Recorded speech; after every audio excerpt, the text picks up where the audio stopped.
I always get asked, what scares you the most? It's actually not urban legends, lost media, cartoon conspiracies, or scary music. Rather, it's something more terrifying to many other people: audio recordings. While scary videos are definitely unnerving in their own right, there's something much different about scary audio recordings, as you aren't able to visually see what is being recorded, and thus your mind comes up with different interpretations of it, and many times it scares us to death. And so, on this Halloween night, I want to share with you some audios that scare me to death. Number 10. David Parker Ray. David Parker Ray, more notoriously known as the Toybox Killer, was a kidnapper, serial rapist, and suspected serial killer who committed his crimes from 1957 until 1999 when he was arrested. Ray was known as the Toybox Killer due to what he called his toy box, a semi-trailer, soundproofed and loaded with different surgical tools and sex toys. Ray would kidnap victims, play them the tape outlining what he was about to do to them, and then torture them for months before drugging them and leaving them on the side of the road. Although Ray was never convicted of murder, he was suspected to have killed up to 60 women. Ray was convicted and sentenced to 224 years, but passed away before he got to prison in 2002. Hello there, bitch. Are you comfortable right now? I doubt it. Wrists and ankles chained, gagged, probably blindfolded. You are disoriented and scared too, I would imagine. Perfectly normal under the circumstances. For a little while at least, you need to get your shit together and listen to this tape. It is very relevant to your situation. Number 9. The Screams of Hell.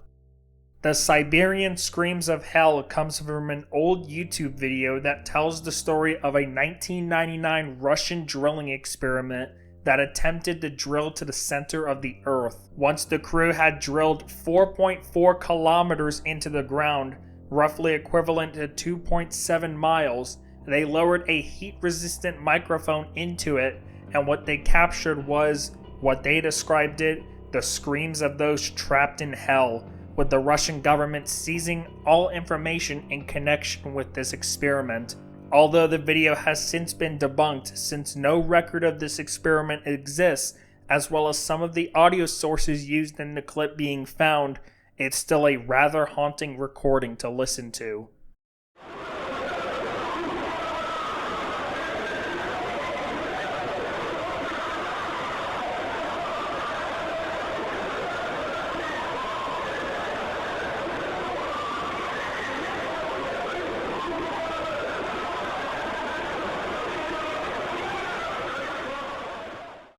Number 8. Bigfoot 911 Call. Sometime in the 1990s, a man called into 911 from Washington, claiming that something or someone was rustling around in his backyard. In the call, he doesn't state whether he thinks it's a person or an animal, just that something set off his sensor light. He also mentions that his dog had just been killed right before whatever he was looking at ran past his yard, which shocked him.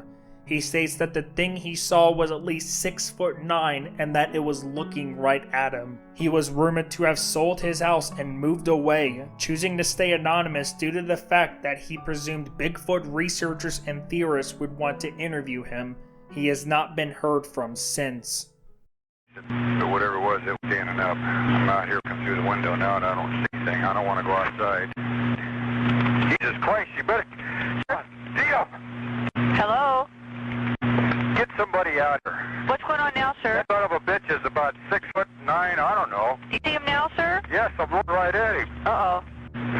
Okay, hang on. He's right... Is he in your yard, sir? Yeah, God, he's big. Okay, what's he in your yard? He's looking at me. Oh, the guy is on foot. I don't know what... It's big. Real big person. That's all I can say. Okay, it is a person. Yeah, it was a person or somebody really big. Number 7. Kevin Cosgrove. Kevin Cosgrove was a business executive who served as vice president of Aon Corporation, a British-based risk mitigation company. Cosgrove was stuck on the 105th floor of the South Tower of the World Trade Center on September 11th. He would call into 911 at approximately 9:53 a.m. In the call, he states he had 2 other people with him, survivors of the initial explosion.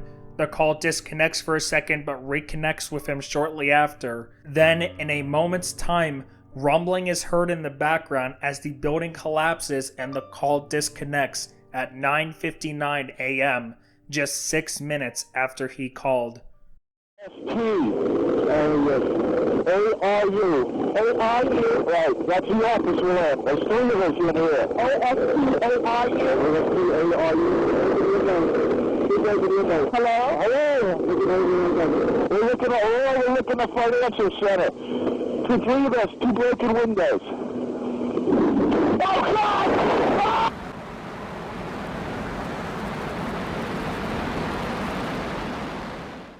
Number 6. Operation Wandering Soul.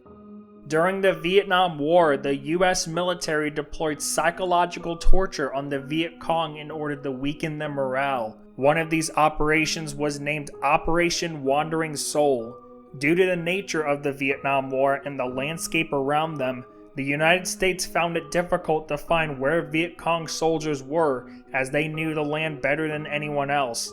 Thus, they deployed this operation as a deterrence for Viet Cong soldiers to go home. Vietnamese culture holds beliefs in connection with the dead, that the dead should be respected, and if they are not given a proper burial, they proceed to wander the earth, what is referred to as a wandering soul. They played these tapes in helicopters around their position at night so the Viet Cong could not rest.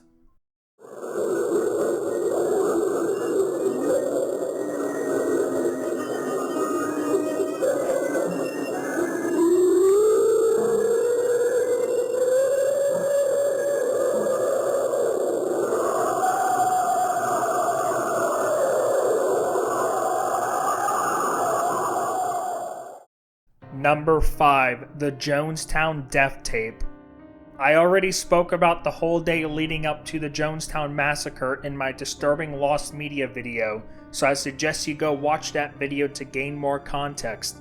Essentially, following Jim Jones's ordering of his private military to fire on Leo Ryan, the NBC camera crew, and the defectors, Jones rushed all of his temple members to the pavilion in Jonestown, urging, or more so, forcing his temple members to drink a cyanide-laced Kool-Aid, fearing an attack from the outside. Those who did not want to drink were shot at by armed guards. All of this was caught on a 40-minute audio tape named the Jonestown Death Tape. In the tape, Jones can be heard calling for a revolutionary suicide while temple members drank the poison. Over the course of the tape, screams and moans can be heard as the poison starts to take effect, as well as the screams and cries of dying children. In all, roughly 900 people were found dead from poison. Jones himself, who died from presumably a self-inflicted gunshot wound, was also found in the pavilion. It is strongly believed that the neologism "drinking the Kool-Aid" comes from this event. If you have a body that's been crippled, suddenly you have the kind of body that you want to have. A little rest. It feels good. You've never felt so good, family, I tell you. You've never felt so good is how that feels.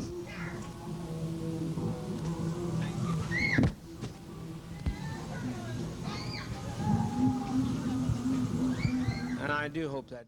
Number 4. The Exorcism of Annaliese Michel.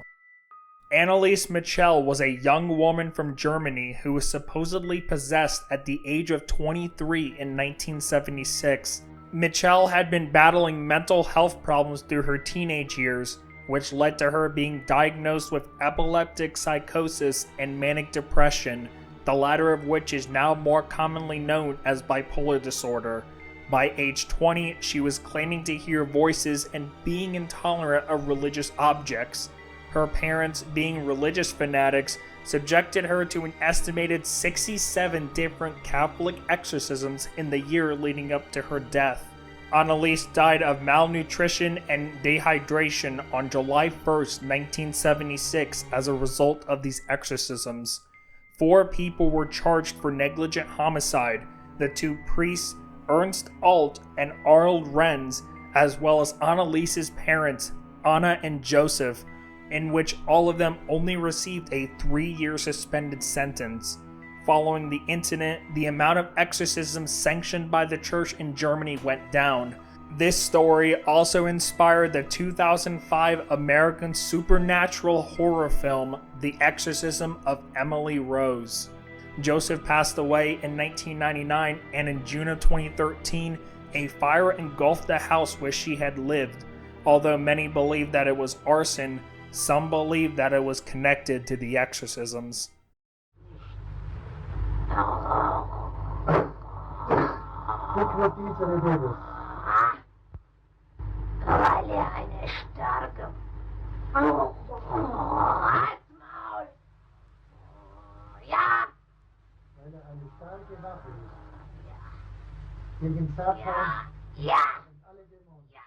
Number 3. The first recording of a human voice.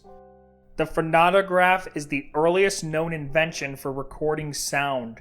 Invented by Edouard Leon Scott de Martinville in 1857, the invention created what were known as phonautograms, which were sound waves traced and captured on a smoke-blackened paper or glass. The earliest known of these phonautograms was made on April 9, 1860. The audio, which was first to have been believed to be a woman or a child singing the French folk song Au clair de la lune. However, notes recovered from other recordings show that Scott de Martinville had identified himself as the speaker of those recordings. The original recording was played at double speed, but when slowed to the correct speed, revealed a man who is now likely Scott de Martinville singing the iconic French folk song.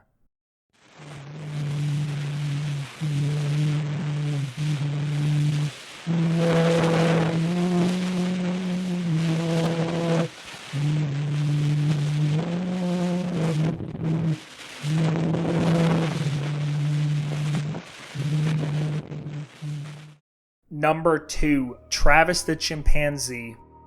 On February 16, 2009, 55-year-old Charla Nash was attacked by her friend Sandra Harold's pet chimpanzee Travis. Although Travis wasn't prone to outbursts like this, a combination of a tea laced with Xanax along with Travis's medications for Lyme disease caused him to get agitated and attack Nash. Sandra called 911 after locking herself in her car as Travis's screams can be heard in the background. She believed that Charla was dead. Travis was shot and killed by the first responding officer after he tried to break into the police car. Charla was left permanently blind and disfigured, although a later facial reconstruction surgery allowed her to live a somewhat normal life again. The incident made international news. Charla is still alive to this day, but Sandra passed away from an aneurysm in May of 2010, even going on to own another chimpanzee named Chance in Florida. Send the police! What's the problem there? The chip killed my friend! What's the problem with your friend? I need to know. The police come! With a gun! With a gun! He ripped her face off! He ripped her face off? He tried to attack me! Please, Okay, hurry! I need you to calm down a little bit. They're on the way. Please, hurry up! He's killing our girlfriend! Number 1. Alessandro Moreschi's Ave Maria. Alessandro Moreschi was an Italian castrato singer who lived from 1858 to 1922. A castrato is a male singer that is castrated before puberty in order to preserve the high, childlike voice for singing. The practice started in Italy around the 16th century, with many early castrati being implemented in the Sistine Chapel choirs. Once opera started to become more mainstream, castrato singers became popular in many of these early operas, as the practice of castrati predated opera. Due to many of the castrato singers living in poverty, they were sort of offered up by their parents to be castrated in the hopes that they would become successful and lift them out of poverty. By 1861, the practice was banned in Italy. The final surviving Sistine castrato was Alessandro Moreschi, who was the only castrato to make solo recordings in 1902 and 1904, although many expressed that he was past his prime when he made the recordings. He retired in 1913 and passed away in 1922. He made a few recordings that are still surviving, but his most well-known one was of the 1825 Franz Schubert piece Ave Maria.